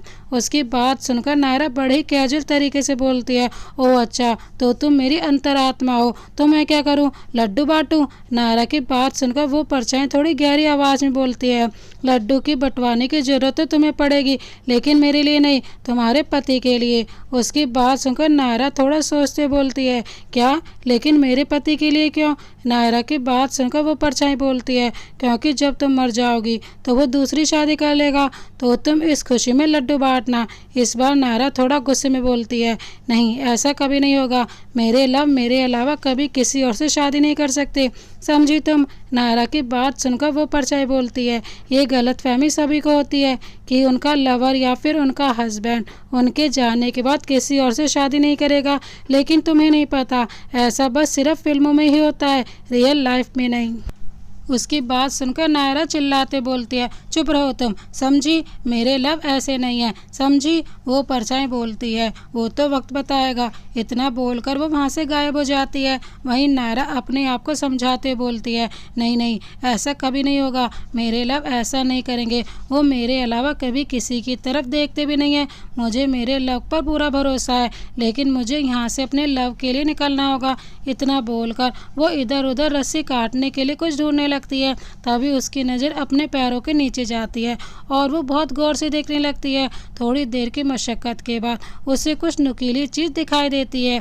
ये देखकर नायरा खुश हो जाती है और अपने आप से बोलती है, मैं उसे उठाऊं कैसे। तभी उसके दिमाग में कुछ आता है और वो अपनी सैंडल उतार कर किनारे कर देती है और अपने पैरों से उस नुकीली चीज़ को पकड़कर अपने हाथों में पकड़ लेती है और थोड़ी देर के बाद वो अपनी रस्सी को काट देती है और जल्दी से खड़ी होकर बाहर की तरफ भागने लगती है। वहीं दूसरी तरफ अभ्युत की गाड़ी उसी खंडर के पास आकर रुकती है और वो जल्दी से कार में से बाहर आकर अंदर की तरफ भागता है और अपने आप से बोलता है, मेरी जान में आ गया। इतना बोलकर जैसे ही अंदर जाकर दरवाज़ा खोलता है तो वो एक पल के लिए सन्न रह जाता है। नायरा इधर उधर भागने लगती है, लेकिन धुएं की वजह से उसे सांस लेने में तकलीफ होने लगती है और वो खांसते ज़मीन पर गिर जाती है और गहरी गहरी सांसें लेने लगती है। नायरा की आंखें बंद होने लगती हैं और वो अभ्युत का नाम लेकर बेहोश हो जाती है। नायरा को सांस नहीं आ रही थी, इसीलिए वो बेहोश हो जाती है, लेकिन बेहोश होते होते वो सिर्फ अभ्युत का ही नाम ले रही थी। अंदर नायरा बेहोश पड़ी थी और आग बढ़ती ही जा रही थी। वहीं बाहर अभ्युत नायरा का नाम लेकर चिल्लाने लगता है, नायरा नायरा। अभ्युत किसी तरह दरवाज़ा खोलकर उसके अंदर चला जाता है और वो हर जगह नायरा का नाम लेकर नायरा को ढूंढने लगता है। तभी उसकी नज़र नायरा के ऊपर पड़ती है और वो दौड़कर उसके पास जाता है और उसे अपनी गोद में उठाकर बाहर ले जाता है और बाहर ज़मीन पर लेटाकर बोलता है, आंखें खोलो मेरी जान। इतना बोलकर वो नायरा के सीने पर अपना सिर रखकर उसकी दिल की धड़कन सुनने लगता है। फिर वो अपना चेहरा नायरा के चेहरे के बिल्कुल पास लेकर जाकर बोलता है, आंखें खोलो नायरा, आंखें खोलो, अच्छा देखो मैं तुमसे माफ़ी मांगता हूँ। इतना बोलकर वो रोने लगता है। अब नायरा को अपने सीने से लगाकर रोते बोलता है, उठो जान, प्लीज़ अपनी लव के लिए उठो, देखो मैं आ गया मेरी जान। इतना बोलकर वो बुरी तरह नायरा को अपने सीने से लगाकर रोने लगता है। अभित नायरा को अपने सीने से लगाता है, बिल्कुल ऐसे जो अभय सिंह राणा कभी किसी के सामने नहीं रोया, जिसे किसी से फ़र्क नहीं पड़ता, जो किसी को मारने से पहले एक बार भी नहीं सोचता, जिसे लोग पत्थर दिल और शैतान बोलते हैं, जिसके अंदर किसी तरह का इमोशन नहीं था, जो बस लोगों को रुलाना जानता था, वो आज एक लड़की के लिए रो रहा है। अगर अभ्युत को कोई ऐसे देख लेता तो पक्का उसे सदमा लग जाता, क्योंकि अभय सिंह राणा रो रहा था, वो भी एक लड़की के लिए। ये बात किसी के लिए सदमे से कम नहीं होती। खैर ये भी बात सही है कि जब इंसान प्यार में होता है तो कुछ भी करता है। अभित नायरा को सीने से लगाकर रोते बोलता है, नायरा तुम जानती हो मैं तुम्हें खो नहीं सकता, तुम जान हो मेरी, जिंदगी हो मेरी, मेरे जीने का एकमात्र सहारा, मेरी इकलौती मोहब्बत हो तुम मेरा सब कुछ हो, मेरी जान कैसे जी पाऊंगा मैं तुम्हारे बिना।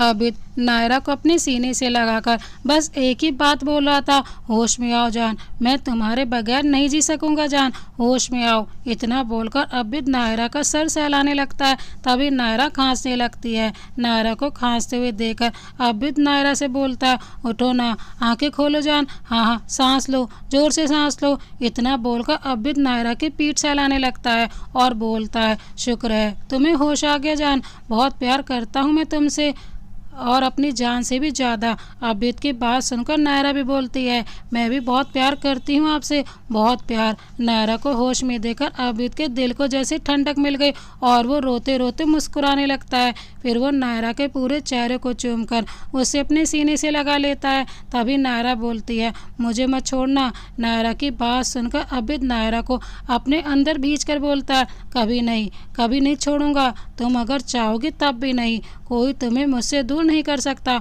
कोई भी नहीं। अभित नायरा का फेस अपने हाथ में लेकर बोलता है, सब ठीक हो जाएगा जान, हम दोनों हमेशा साथ रहेंगे। इतना बोलकर वो उसका सर चूम लेता है। लेकिन तभी कुछ ऐसा होता है जिसे देखकर अभित की आंख एक बार फिर आग उगलने लगती हैं। वहाँ पर कुछ ऐसा होता है जिसे देखकर अभित बहुत गुस्सा हो जाता है। एक डेविल स्माइल के साथ बोलता है, शायद तू भूल गया मैंने कैसे तेरे बाप को तेरे सामने तड़पा तड़पा कर मारा था, उसे तो उसके गुनाहों की सजा मैंने दे दी, अब तेरी बारी। अभित की बात सुनकर रॉकी अपने हाथों की मुट्ठियां बनाकर बोलता है, मैं कुछ नहीं भूला हूँ, आज मैं तुझसे अपने बाप का बदला लूंगा, जैसे वो तड़पे थे वैसे ही तू भी तड़पेगा, भीख मांगेगा अपनी मौत की, बिल्कुल वैसे जैसे मैंने उसे तड़पा कर मारा था। अब अभित का सब्र का बांध टूट जाता है और बहुत तेज गुर्राते हुए रॉकी के पास जाकर उसे बहुत मारता है। तभी पीछे से कुछ गुंडे आकर अभित पर हमला करने लगते हैं, लेकिन अभित सबको उठाकर पटक देता है। अभित उन सबको बहुत मारता है। तभी उनमें से एक गुंडा अभित के ऊपर गोली चला देता है, लेकिन अभित वक्त रहते वहाँ से हट जाता है और वो गोली सीधे रॉकी के सीने में जाकर लगती है। जिस गुंडे ने अभित को गोली मारी थी, अपने सामने का मंजर देखकर उसके हाथ पैर कांपने लगते हैं और वो चकराकर गिर जाता है और बेहोश हो जाता है। वहीं अभित को ये सब देखकर बहुत सुकून मिल रहा था, उसके कुछ किए बिना ही उसका इतना बड़ा दुश्मन मर गया। अभित रॉकी के पास जाकर उसके सीने पर पैर रखकर उसको मसलते बोलता है, आज मैंने तुझसे उसका बदला ले लिया। फिर वो अपना मुंह आसमान की तरफ करके बोलता है, देख नेहा, मैंने तेरा बदला ले लिया, मैंने तुझसे वादा किया था कि जिस किसी ने भी तेरी ऐसी हालत की है, तुझे मुझसे दूर किया है, मैं उन सबको मौत के घाट उतार दूंगा। देख गुड़िया, मैंने तेरा बदला ले लिया। इतना बोलकर वो रॉकी पर मुंह पर एक लात मारता है और नायरा के पास जाता है, लेकिन सामने का नज़ारा देखकर अभित की जान हलक में आ जाती है। अपने सामने का नज़ारा देखकर अभित का चेहरा पूरी तरह से काला पड़ जाता है। अभित के हाथों की मुट्ठियां कस जाती हैं, क्योंकि मुन्ना ने नायरा के ऊपर गन तानी हुई थी। अभित अपना जबड़ा भींच कर बोलता है, छोड़ मेरी बीवी को, कुत्ते तेरी हिम्मत कैसे हुई उसे हाथ लगाने की। अभित की बात सुनकर मुन्ना अपने हाथ दिखाकर बोलता है, ऐसे हाथ लगाया मैंने तेरी बीवी को।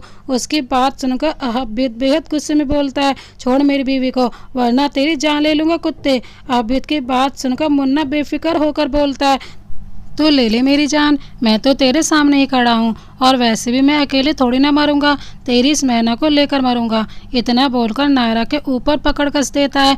ये देखकर अभ्युत के तन बदन में आग लग जाती है। उसे कुछ समझ में नहीं आ रहा था कि वो क्या करे। वो पूरी तरह से पागल हो गया था। अभ्युत इस बार दहाड़ते बोलता है, मैं आखिरी बार बोल रहा हूँ, छोड़ दे उसको, वरना। अभ्युत की बात को बीच में काटकर मुन्ना बोलता है, वरना क्या? बोल, वरना क्या करेगा तू? राणा। मुन्ना की बात सुनकर अभ्युत डेविल स्माइल के साथ बोलता है, तेरा भी वही हाल होगा जो तेरे बाप और भाई का किया हुआ था। अभ्युत की बात सुनकर मुन्ना बोलता है, बस बहुत हो गया चूहे बिल्ली का खेल, अब आर या पार। आज हम दोनों से कोई एक ही यहाँ से जाएगा, और आज अगर किसी की मौत होगी तो वो तेरी होगी, राणा। इतना बोलकर वो पागलों की तरह हंसने लगता है। उसकी हंसी की आवाज़ अभ्युत को अपने कानों में चुभ रही थी। अभ्युत अपने दांत पीसकर बोलता है, वो तो अभी तुझे पता चल जाएगा। इतना बोलकर वो अपने कदम उसकी तरफ बढ़ाने लगता है। अभ्युत को अपनी तरफ आता हुआ देखकर मुन्ना की हालत खराब होने लगती है, लेकिन वो किसी तरह अपने आप को संभाल कर बोलता है, ए राणा, अगर तूने एक कदम और बढ़ाया तो तेरी इस मैना को इस दुनिया से आज़ाद कर दूंगा। लेकिन अभ्युत तो जैसे कुछ सुन ही नहीं रहा था, वो वैसे ही बिना रुके आगे बढ़ता जा रहा था। अभ्युत को आगे बढ़ता देखकर मुन्ना की हालत खराब होने लगती है। उसे कुछ समझ में नहीं आ रहा था कि वो अभ्युत को अपने पास आने से कैसे रोके। वहीं दूसरी तरफ अभ्युत बिना कुछ सोचे समझे, बिना रुके, बिना किसी खौफ के आगे बढ़ता जा रहा था। तभी मुन्ना कुछ ऐसा बोलता है जिसे सुनकर अभ्युत कदम ना चाहते भी ठहर जाते हैं, और उसकी आंखें खून की तरह लाल हो जाती हैं और उसका चेहरा आग की भट्टी की तरह जल रहा था।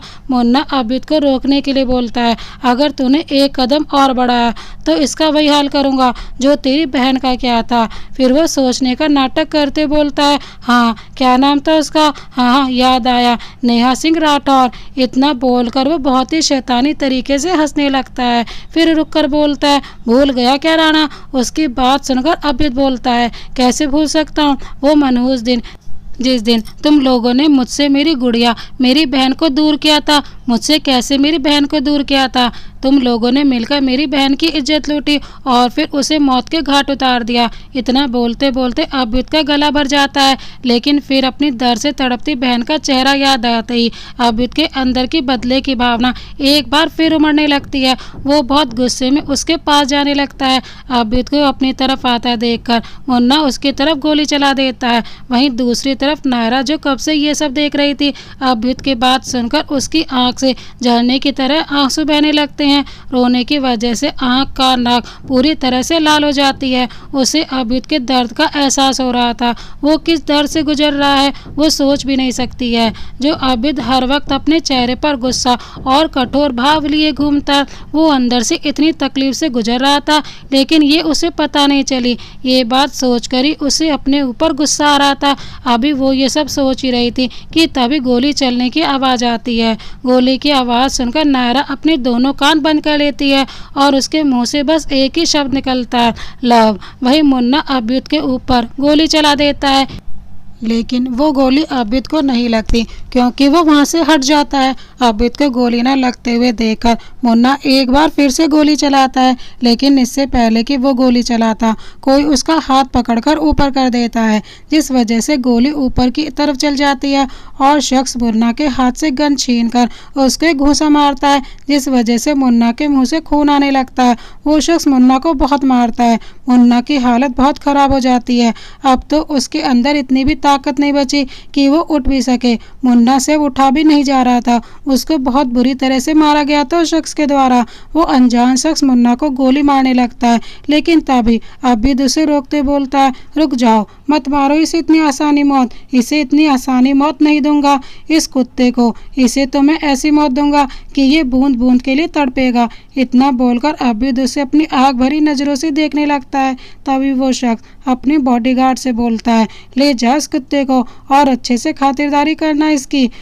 उस शख्स की बात सुनकर बॉडीगार्ड उसे वहां से ले जाते हैं। उसके जाने के बाद वो शख्स चैन की सांस लेता है और अपनी नज़र घुमाकर इधर उधर देखता है, लेकिन अपने सामने का मंजर देखकर उसकी आंखें फटी की फटी रह जाती हैं। आबिद नायरा को अपने सीने से लगाकर बोलता है, मेरा बच्चा, तुम्हें कहीं चोट तो नहीं लगी? उसकी बात सुनकर नायरा बहुत ही मासूमियत से अपना सर हिला देती है। उसकी मासूमियत देखकर आबिद को उस पर बहुत प्यार आता है। आबिद नायरा का चेहरा अपने दोनों हाथों में भरकर बोलता है, उन लोगों ने कुछ किया तो नहीं तुम्हारे साथ बच्चा? आबिद की बात सुनकर नायरा अपना होठ बाहर निकाल कर बोलती है, नहीं लव, उन्होंने कुछ नहीं किया। उसकी बात सुनकर आबिद उसको अपने सीने से लगाकर राहत की सांस लेता है। आबिद वैसे ही नायरा को अपने सीने से लगा कर रहता है। नायरा को भी बहुत सुकून मिलता है अपने लव के पास, इसीलिए वो भी आबिद को कसकर पकड़ लेती है और आबिद उसका सर सहलाने लगता है। वहीं दूसरी तरफ दो जोड़ी आंखें कब से ये सब देख रही थी, उसे यकीन नहीं हो रहा था। द ग्रेट आबिद सिंह राणा, जिसके नाम का सिक्का चलता है, जिसे लोग शैतान के नाम से जानते हैं, जिसके पास लोग भटकने से भी डरते हैं, वहीं आबिद सिंह राणा जो कभी किसी से सीधे मुंह बात तक नहीं करता, वो किसी लड़की से इतनी प्यार से बात करता है। और तो और जो आबिद कभी किसी लड़की की तरफ आंख उठाकर भी नहीं देखता, और अगर कोई लड़की उसके करीब आने की कोशिश भी करती तो आबिद उसे दुनिया से उठा देता था।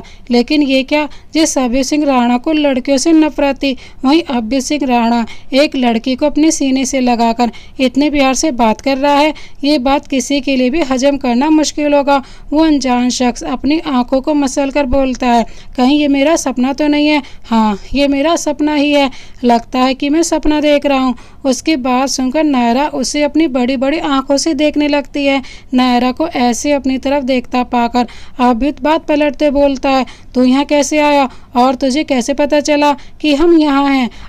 आबिद की बात का जवाब देते हुए नक्श बोलता है, भाई आपको याद है जब आप और भाभी आइसक्रीम के लिए लड़ रहे थे? उसकी बात सुनकर तपाक से बोलती है, हाँ फिर ये मेरे लिए आइसक्रीम लेने भी गए थे। उसकी बात सुनकर नक्श आगे बोलता है, हाँ तब मैं वही था। उसकी बात सुनकर आबिद उससे सवाल करता है, लेकिन तू वहाँ क्या कर रहा था? आबिद की बात का जवाब देते हुए नक्श बोलता है, वो भाई जिन बॉडीगार्ड को आपने मेरे प्रोटेक्शन के लिए लगाया था, वो आपस में बातें कर रहे थे और मैंने उनकी बात चुपके से सुन ली थी, इसीलिए मैं आपसे मिलने आ रहा था, लेकिन फिर ये सब हो गया। उसकी बात सुनकर कोई कुछ नहीं बोलता, सब एक दूसरे का चेहरा देखने लगते हैं। तभी अचानक से वहाँ का मौसम बदल जाता है और बर्फबारी होने लगती है, जिसे देखकर नायरा के चेहरे पर एक चमक आ जाती है और वो नक्श की तरफ देखने लगती है। थोड़ी देर बाद वो नक्श का हाथ पकड़कर डांस करने लगती है। अभी तो नायरा ऐसे खुश देखकर खुश हो गया था। उसके दिल में एक सुकून और तसल्ली थी कि जान उसकी ज़िंदगी उसके पास है और उसे क्या चाहिए। इतना सोचकर वो सुकून की सांस लेने लगता है। वहीं दूसरी तरफ नक्श बोलता है नायरा से, भाभी देखो ना कितना अच्छा समा है। उसकी बात सुनकर नायरा उसकी नाक खींचते बोलती है, सिर्फ समा नहीं देवर जी, ये तो प्यार का समा है। इतना बोलकर वो खिलखिलाने लगती है। तभी पीछे से किसी की आवाज़ आती है, जिसे सुनकर नायरा की आंखें बड़ी हो जाती हैं। नक्श बोलता है नायरा से, भाभी देखो ना कितना अच्छा समा है। उसकी बात सुनकर नायरा एकदम चौंक जाती है और उसकी नाक खींचते बोलती है, सिर्फ समा नहीं देवर जी, ये तो प्यार का समा है, ये तो प्यार का मौसम है, तुम्हें दिखाई नहीं दे रहा क्या? इतना बोलकर वो खिलखिलाने लगती है। तभी पीछे से किसी की आवाज़ आती है, जिसे सुनकर नायरा की आंखें बड़ी हो जाती हैं। वो आवाज़ सुनकर नक्श भी बहुत खुश हो जाता है, लेकिन आबिद को कोई फ़र्क ही नहीं पड़ता, वो वैसे ही खड़ा रहता है। वहीं दूसरी तरफ नायरा वो आवाज़ सुनकर उस तरफ देखती है जिस तरफ से आवाज़ आई थी। फिर वो बिना वक्त गवाए वहाँ जाकर बोलती है, आयुधि आप यहाँ, I miss you so much. उसकी बात सुनकर आयना उसका हाथ अपने दोनों हाथों में लेकर बोलती है, आई मिस यू टू बच्चा, कैसी हो तुम? आयना की बात का जवाब देते हुए नायरा बोलती है, मैं ठीक हूँ दी, लेकिन आप यहाँ कैसे आई? उसकी बात सुनकर आयना बोलती है, बताऊंगी लेकिन अभी नहीं, बाद में। उसकी बात समझकर नायरा बोलती है, ओके दी। तभी राहिल वहाँ आकर बोलता है, अगर तुम दोनों का भरत मिलाप हो गया हो तो जरा मेरी तरफ भी ध्यान दे दो, मैं भी यहाँ हूँ। उसकी बात सुनकर आयना उसे छेड़ते बोलती है, किसी को जलन हो रही है। राहिल उसे अपनी खा जाने वाली नज़रों से घूरने लगता है, लेकिन आयना को कोई फ़र्क ही नहीं पड़ता। तभी वहाँ पर नक्श आकर बोलता है, राहिल भाई। नक्श को देखकर राहिल उससे अपने गले लगाकर बोलता है, नक्श तू यहाँ, तू यहाँ क्या कर रहा है। नक्श राहिल से अलग होकर उसे सारी बात बताता है। उसके आने से लेकर जो कुछ भी हुआ सब बता देता है। उसकी बात सुनकर राहिल नायरा के पास जाकर उसे देखते बोलता है, बन्नी तुम ठीक हो ना, कहीं चोट तो नहीं लगी। चलो मैं तुम्हें डॉक्टर के पास लेकर चलता हूँ। आयना भी उसका साथ देते बोलती है, हाँ नायू, राहिल जी सही कह रहे हैं, चलो हम डॉक्टर के पास चलते हैं। उन दोनों की बात सुनकर नायरा उन्हें रोकते बोलती है, अरे बस मैं एकदम ठीक हूँ, आप लोगों को परेशान होने की कोई ज़रूरत नहीं है। उसकी बात सुनकर आयना उसे गले लगाकर बोलती है, तुम सच में ठीक हो ना। उसकी बात सुनकर नायरा उसकी पीठ थपथपाते बोलती है, हाँ दी मैं बिल्कुल ठीक हूँ, मुझे कुछ भी नहीं हुआ है, देखो मुझे, मैं तो बिल्कुल ठीक हूँ। इतना बोलकर वो उससे अलग हो जाती है। तभी पीछे से आबिद की ठंडी आवाज़ आती है, तुम लोगों को मेरी जान की चिंता करने की कोई ज़रूरत नहीं है, उसके लिए मैं काफ़ी हूँ, तुम अपनी चिंता करो। इतना बोलकर वो नायरा को अपनी गोद में उठाकर ले जाता है। वहीं नक्श, राहिल और आयना तो बस बुत बनकर खड़े हुए थे और उन दोनों को जाते हुए देख रहे थे। तभी आबिद कुछ दूर जाकर बोलता है, अब चलना भी है या फिर यहीं डेरा जमाने का इरादा है। इतना बोलकर वो तेजी से वहाँ से चला जाता है। उसके जाने के बाद वो तीनों झेप जाते हैं और जल्दी से अपनी अपनी कार में बैठ जाते हैं। नक्श राहिल और आयना के साथ उनकी कार में बैठा था और वो शीशे से बाहर देख रहा था। तभी उसकी नज़र आयना की गर्दन पर जाती है जहाँ पर लाल निशान बना हुआ था। उसे देखकर नक्श समझ जाता है कि ये क्या है, लेकिन फिर भी वो आयना को परेशान करते उसे पूछता है, भाभी ये आपकी गर्दन पर निशान कैसा है। उसकी बात सुनकर आयना अपनी गर्दन पर हाथ रखकर उसे छुपाने लगती है और उसका चेहरा लाल हो जाता है। नक्श फिर से बोलता है, क्या हुआ भाभी, आपने बताया नहीं आपकी गर्दन पर क्या हुआ और आप उसे छुपा क्यों रही हो। आयना अपने दुपट्टे से अपनी गर्दन छुपाते बोलती है, वो एक मच्छर ने काट लिया। इतना बोलकर वो अपनी तिरछी नज़रों से राहिल को देखने लगती है। वहीं राहिल उसकी बात सुनकर उसे बहुत बुरी तरह से घूरने लगता है। नक्श को तो बहुत मज़ा आ रहा था इन दोनों को ऐसे परेशान करने में। वो इन दोनों को परेशान करके मन ही मन में बहुत खुश हो रहा था। इसीलिए वो फिर से बोलता है, वैसे भाभी वो मच्छर देखने में था कैसा। उसकी बात सुनकर आयना राहिल को घूरते बोलती है, बहुत मोटा और काला मच्छर था, देखने में बहुत भयानक था, बहुत जोर से काटा था कमबख्त ने, कसम से अभी भी दर्द हो रहा है। इतना बोलकर वो चुप हो जाती है। तभी उसे एहसास होता है कि दो जोड़ी आंखें उसे खा जाने वाली नज़रों से देख रही हैं। ये सोचकर ही आयना अपना सलाइवा गटक लेती है। वही नक्श को तो बहुत मज़ा आ रहा था उन दोनों को ऐसे लड़ते हुए देखकर। वहीं राहिल आयना के कान के पास जाकर बोलता है, घर चलो फिर तुम्हें बताता हूँ कि ये मच्छर और क्या कर सकता है। उसकी बात सुनकर आयना तो शर्म से पानी हो रही थी, उसका चेहरा शर्म से लाल हो गया था, इसीलिए वो खिड़की के बाहर देखने लगती है। ऐसे ही सफ़र कट जाता है और सभी अपनी मंजिल पर पहुँच जाते हैं। सभी कार से बाहर आकर घर के अंदर जाते हैं। वहीं नायरा अब्बी से बोलती है, लव ये किसका घर है और हम यहाँ क्यों आए हैं, हम तो होटल में रुके थे ना। उसकी बात सुनकर अब्बी उसे अपनी गोद में उठाकर बोलता है, मेरी जान ये हमारा घर है और अब हम होटल में नहीं यहीं रुकेंगे। उसकी बात सुनकर नायरा कुछ और बोलती कि तभी अब्बी उसे रोकते बोलता है, नो मोर क्वेश्चन। उसकी बात सुनकर नायरा का मुंह बन जाता है। सभी घर के अंदर आते हैं और अपने अपने कमरे में चले जाते हैं। आबिद कमरे में पहुंचकर नायरा को अपनी गोद से उतार कर बोलता है, मैं फ्रेश होने जा रहा हूं, तब तक तुम आराम करो। इतना बोलकर वो उसका माथा चूम लेता है और फ्रेश होने चला जाता है। आबिद के जाने के बाद नायरा छत पर जाकर रेलिंग पकड़कर खड़ी हो जाती है। तभी कोई उसके कंधे पर हाथ रखता है। नायरा पीछे पलटकर बोलती है, दिया आप मुझे कुछ बताने वाली थी ना। आयना उसका हाथ पकड़कर बोलती है, हाँ मैं तुम्हें खुशखबरी देना चाहती हूँ। उसकी बात सुनकर नायरा उछलते हुए बोलती है, दी कहीं आप प्रेग्नेंट तो नहीं हो। आयना उसके मुंह पर हाथ रखते बोलते हैं, धीरे बोलिए, और मैं कोई प्रेग्नेंट नहीं हूँ, मैं तो कुछ और बताने जा रही थी।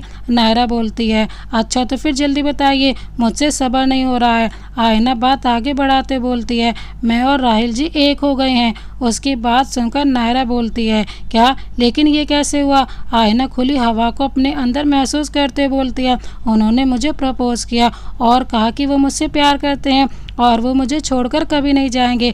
अभी वो बोल ही रही थी कि तभी नायरा उसे बीच में टोकते बोलती है, तो फिर आपने क्या बोला? जब राहिल भैया ने ये बोला था तो फिर आपने उनसे क्या बोला?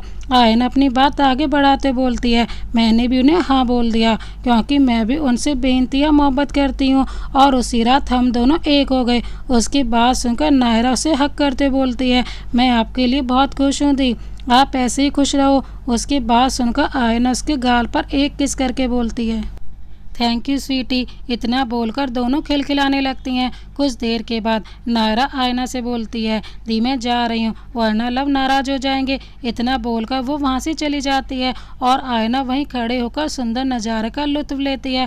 नायरा रूम में आती है तो उसे अबिद कहीं नहीं दिखता, तो वो वॉशरूम में जाकर देखती है तो वहाँ भी कोई नहीं होता। वो सोचने लगती है कि अबिद कहाँ चले गए हैं। तभी वो सोचती है कि अबिद कहाँ गया होगा। तभी उसकी नज़र बालकनी में जाती है तो बालकनी का डोर खुला हुआ था। नायरा वहां जाकर देखती है कि अबिद अपनी आंखें बंद करके खड़ा है। नायरा उसे पीछे से हक करके बोलती है, लव। उसकी आवाज़ सुनकर अबिद अपनी आंखें खोल देता है और नायरा का हाथ पकड़कर उसे अपने सीने से लगा लेता है। नायरा भी उसे कसकर पकड़ लेती है। अबिद उसके चेहरे को देखता रहता है। कुछ देर तक ऐसे ही रहने के बाद अबिद उसका फेस अपने हाथों में लेकर बोलता है, मेरी जान, मैंने तुमसे कितनी बार कहा है कि मुझे छोड़कर मत जाया करो। तुम्हारे बिना मैं पागल हो जाता हूँ। तुम मेरा सब कुछ हो, मेरी जिद, मेरा जुनून, मेरा सुकून, मेरी ज़िंदगी, मेरी जान, मेरा सब कुछ। उसकी बात सुनकर नायरा अपनी नम आंखों से बोलती है, मैं भी आपसे बहुत प्यार करती हूँ लव, और मैं छोड़कर कहाँ जाऊँगी, मेरा घर तो आप ही हो। इतना बोलकर वो उसके होंठों को हल्के से चूमकर उसके सीने से लग जाती है। वहीं दूसरी तरफ छत पर आयना अपनी आंखें बंद करके खड़ी थी। तभी राहिल वहां आकर उसे पीछे से गले लगाकर बोलता है, क्या सोच रही हो जान? आयना उसकी तरफ मुड़कर बोलती है, यही कि कितनी अच्छी है मेरी किस्मत जो मुझे आप मिले हो। राहिल बोलता है, किस्मत तुम्हारी नहीं मेरी अच्छी है जो मुझे तुम मिली। इतना बोलकर वो उसे पैशनेट किस करने लगता है। राहिल आयना के होठों पर एक पैशनेट किस करने लगता है। आयना भी उसका साथ देती है। कुछ देर तक यही चूमने के बाद आयना उससे अलग होकर बोलती है, I love you Rahil ji. Rahil उसके फेस को अपने हाथ में लेकर बोलता है, I love you too Rahil की जान। वहीं दूसरी तरफ अबिद और नायरा एक दूसरे के सीने से लगे हुए थे। तभी नायरा अबिद की आंखों में देखते बोलती है, I love you love. Abid उसके हाथों को चूमते बोलता है, आई लव यू टू जान, आई लव यू सो मच। इतना बोलकर अबिद नायरा के होंठों पर अपने होंठ रखकर उसे पागलों की तरह चूमने लगता है। वहीं नेक्स्ट के कमरे में वो मुंह बनाकर बोलता है, मैं आपसे नाराज हूँ राइटर जी, आपने मेरी पार्टनर क्यों नहीं भेजी? काश मेरी भी कोई पार्टनर होती तो मैं भी उसे आई लव यू बोलता और ढेर सारा प्यार करता, लेकिन कोई बात नहीं, मैं ऐसे ही काम चला लूँगा। इतना बोलकर वो अपनी सपनों की दुनिया में खो जाता है। तो दोस्तों, इस प्यार भरी कहानी को अंत तक देखने के लिए आपका बहुत बहुत धन्यवाद। इसी तरह के अन्य कहानी देखने के लिए हमारे चैनल को अभी सब्सक्राइब कर बेल आइकन को प्रेस करना ना भूलें। हम आपके लिए इस तरह की प्यार भरी कहानी लाते रहते हैं। अगर कहानी पसंद आई हो तो लाइक कर एक प्यार से कमेंट जरूर कीजिएगा। मिलते हैं एक और नई प्यार भरी कहानी के साथ, तब तक के लिए जय हिंद, वंदे मातरम।